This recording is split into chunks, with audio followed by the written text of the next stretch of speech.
Estamos de volta com a Ação Nacional. Hoje nós estamos falando sobre os incêndios que atingiram o Museu Nacional no Rio de Janeiro e também a Catedral de Notre-Dame em Paris, dois monumentos históricos, patrimônios da humanidade, que acabaram sucumbindo com o fogo. E eu converso aqui na Ação Nacional de hoje com Lindener Pareto, que é historiador, doutor pela USP, professor da PUC Campinas, e também com Fabiano Ormanesi, que é jornalista, mestre em divulgação cultural pela Unicamp e professor do Centro Universitário Metrocamp. Para a gente voltar ao nosso assunto, eu quero que você veja essa reportagem que mostra as causas do incêndio que atingiu o Museu Nacional. Olha só.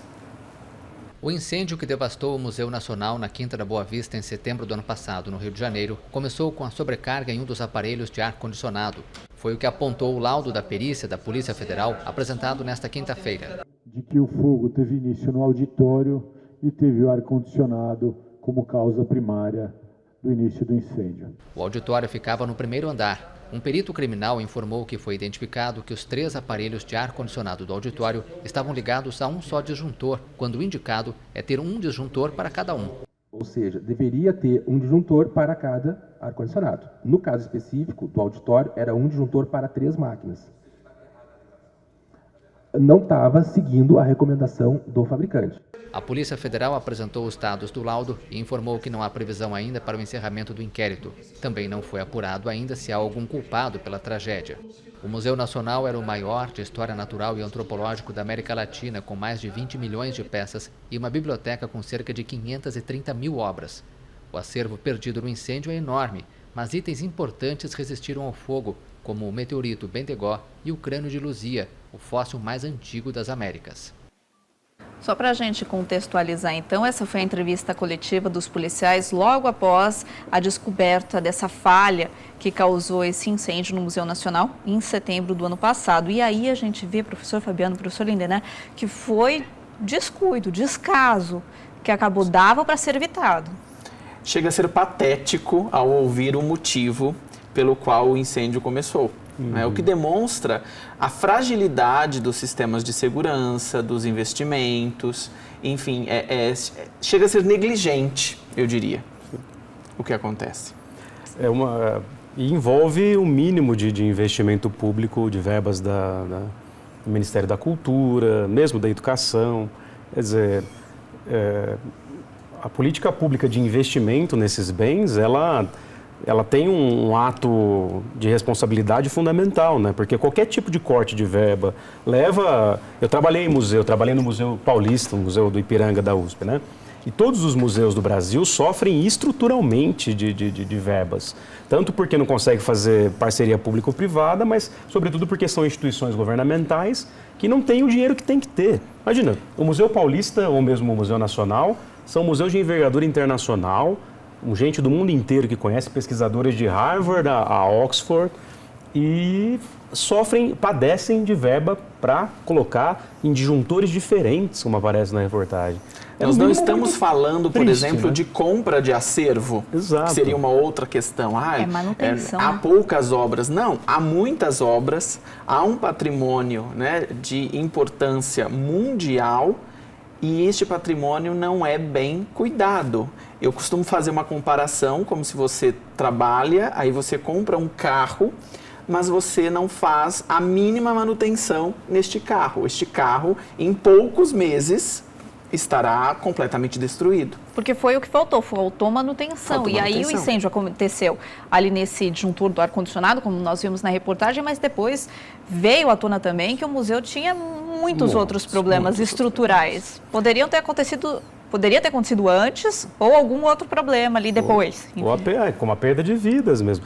Se você pegar os relatórios do próprio reitor da universidade, né, que isso está ligado à Universidade do Rio de Janeiro, eles todos já tinham um histórico de reclamação de falta de verba, já uma verba destinada a certos setores eram usadas para outro para compensar, então tem toda uma costura de reivindicação, os funcionários já falavam isso por blogs, dando reportagens, e aí foi preciso chegar num nível desse, ou seja, de destruição É a própria síntese da nossa tragédia mesmo. E nós já tínhamos tido algumas outras experiências anteriores no Brasil que poderiam servir como alerta, né? Há 2 ou 3 anos antes, houve, por exemplo, um incêndio no Museu da Língua Portuguesa, na Estação da Luz. Destruiu também o Museu da Língua Portuguesa. Que também foi destruído. 2015, se eu não me engano. O acervo material era menos expressivo, porque muito lá era material digital, tecnológico e que poderá ser recuperado, mas houve uma destruição que, para a reconstrução, provavelmente vai se gastar muito mais dinheiro do que se gastaria para a manutenção. Como é que é a vida, professor Lindenberg, de quem trabalha dentro de um museu? Conta para nós como que funciona o trabalho de funcionários de um museu. Bom, uma pergunta das melhores e mais interessantes, né? Primeiro que a gente chama de museu, como a gente conhece hoje, na verdade é uma invenção do século XVIII, quando o mundo europeu vivia uma série de revoluções, e aquilo que eram as coleções que eles faziam desde o mundo medieval, que eram os gabinetes de curiosidade, né? Em francês é cabinet de curiosité, era uma mistura de coisas de animais, de pedras, de minério e de peças antropológicas também. Então, o século XVIII inventa o museu como a gente conhece, em termos do Estado patrocinar grandes espaços de exposição dessas peças. Em geral, dentro do imperialismo europeu, de ir na África, na Ásia e mesmo na América pegar essas peças, dentro da história das guerras. Mas, ao longo do século XIX, o museu vai se constituindo como um espaço de exposição, de crítica, investigação.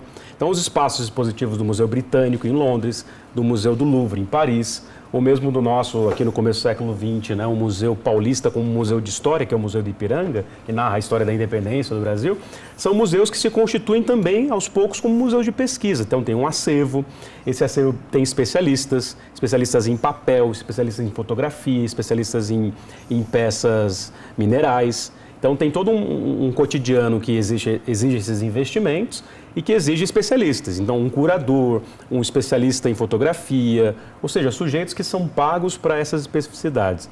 Então, você tem um cotidiano que envolve o setor educativo, das pessoas que recebem o público, e tem um bastidor que as pessoas geralmente não veem, só quem trabalha pesquisando ou estagiando, como foi o meu caso, ou o caso de quem conhece por dentro. Aí tem todas as salas, tem o acervo, você tem acesso ao acervo, aí tem os pesquisadores que investigam ali, que pesquisam e escrevem livros sobre isso.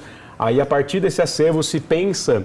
Por exemplo, no Museu Paulista, os professores são professores pesquisadores, então eles olham esse acervo e falam, vamos usar esse acervo aqui para expor sobre a história dos ferros de passar roupa. Tem vários ferros de passar roupa no Museu Paulista. Olha que interessante. Tem a história da indumentária militar, tem a história das armas e tem também uma vasta coleção fotográfica como paisagens urbanas e rurais do estado de São Paulo. Então tem todo um bastidor desse pessoal tratando essas peças. E o cotidiano é isso, é sempre a mesma reclamação. Falta verba, falta investimento, falta então a valorização daquilo que é fundamental para a condição humana, que é como valorizar tudo aquilo que o humano produz. No fim das contas, o museu é isso. Ele é uma síntese de tudo que nós produzimos, como os historiadores e arqueólogos chamam, né, da cultura, de cultura material. Desde uma pintura rupestre até... o belo casaco do Fabiano ou o meu, tudo isso faz parte da invenção humana da cultura material. E ela pode narrar uma história de como nós nos organizamos no cotidiano. Então, um museu, olha só a responsabilidade do museu. Como diria um grande pesquisador, já um senhor aposentado da USP, mas ainda ativo, o Piano Bezerra de Menezes, foi um baita professor de História da Cultura Material, de museus, tem um monte de texto sobre isso. Depois a gente passa para o público os textos do Piano, textos críticos. Museu não é um lugar para você visitar uma vez só. Lembra da velha frase, quem gosta de passado é museu? A frase só está certa na medida em que quem diz essa frase não entende que história não é algo morto e enterrado no passado. História é algo vivo, é algo conflituoso, são disputas narrativas, inclusive por visões de mundo.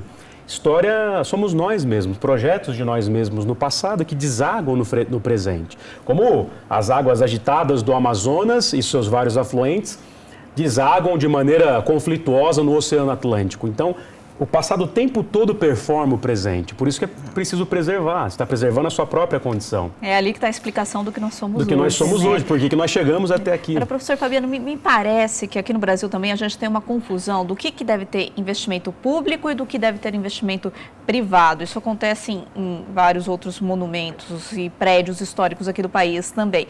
Pertence alguma instituição privada, mas ao mesmo tempo é gerido por um órgão público, e aí fica esse jogo de empurra, de quem deve investir, no final ninguém investe. Sim. Existe isso? Com certeza. E eu acho que tem um aspecto interessante sobre essa questão, e também amarrando aqui com o que o Lindner dizia, que é o seguinte, no Brasil, geralmente nós temos alguns poucos museus, e que é um museu que tem tudo, generalista, digamos, né? Na Europa, por exemplo, é muito comum os museus temáticos. Então, o Lindner citou, tem um museu apenas sobre o vestuário, tem um museu sobre a história do perfume, tem um museu sobre a história das joias, não é? Quer dizer, tudo isso que foi produzido, ele é ressignificado no museu. Porque eu também entendo o museu como um olhar do presente sobre o passado. Na verdade, memória é isso, né? Memória é significar o passado a partir do olhar do presente. E a partir do momento em que algo é colocado no museu, o museu também exerce o que eu chamo de discurso competente. Quer dizer, ele também confere importância àquilo que é levado para o museu. Não raro acontecem aqueles episódios de alguém que foi visitar um museu, principalmente de arte contemporânea, de arte moderna, e aí tira foto de uma peça que não é uma peça do museu, sei lá, um óculos esquecido, um extintor, etc. Né? Mas isso nos diz o quê? Diz o que é esse espaço museu. Esse espaço que confere credibilidade, valor, importância àquilo que está lá. E aí, respondendo a sua pergunta, a partir disso, falta investimento porque falta exatamente criar esta cultura de preservação do patrimônio. Né? Na Europa, por exemplo, é muito comum que empresas se associem ao poder público para a preservação desses espaços. Então, houve, por exemplo, inclusive críticas em relação à Catedral de Notre Dame a respeito de grandes empresas que injetaram dinheiro muito rapidamente para a reconstrução. Mas aí é um aspecto interessante também, porque essas empresas vivem em grande parte do turismo. E elas sabem que esses espaços aumentam o turismo nesses espaços. Né?